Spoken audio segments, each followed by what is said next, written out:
তোদের একটা কথা বলবো, কিন্তু আগে বলে দিচ্ছি, শুনে ভয় পেলে আমি দায়ী না। এইসব নাটক বন্ধ কর। কি হয়েছে বলতো? ঘটনাটা আমার কাকার বাড়িতে, আমাদের গ্রামের বাড়ি, পুরনো দোতলা বাড়ি। অনেক দিন ধরেই একটা ঘর বন্ধ ছিল। কেন? কারণ ওই ঘরেই নাকি আগে একটা মেয়ে হঠাৎ করে মারা গিয়েছিল।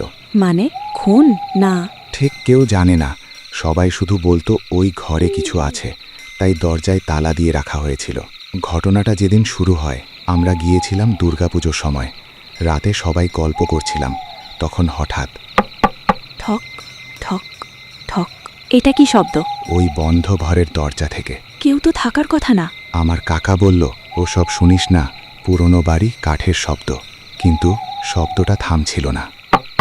ঠক ঠক ঠক ঠক। দরজা খুলল। তারপর? আমি আর আমার কাজিন সাহস করে দরজার কাছে গেলাম। দেখলাম তালাটা নিজে থেকেই কিট। তালা নিজে খুলল? হ্যাঁ, আর দরজাটা আস্তে আস্তে খুলে গেল। ভেতরটা একদম অন্ধকার, কিন্তু মনে হচ্ছিল কেউ দাঁড়িয়ে আছে, অদৃশ্য উপস্থিতি। আমি মোবাইলের টর্চ চালালাম। দেখলাম ঘরের কোণে একটা পুরনো আয়না, আর তার সামনে একটা চেয়ারে কেউ বসে আছে। কে?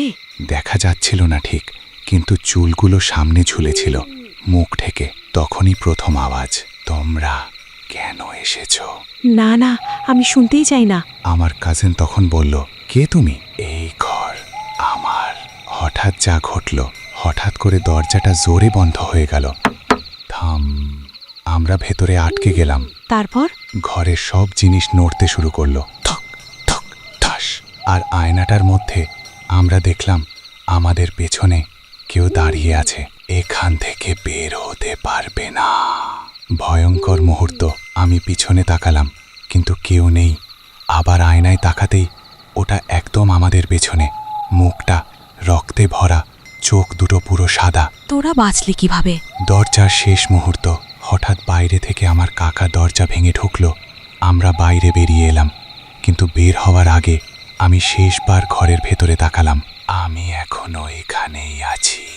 পরের দিন ঘরটা আবার তালা দেওয়া হলো, কিন্তু আজও রাতে ওই বাড়িতে গেলে শব্দটা শোনা যায়। তুই আবার ওখানে যাবি?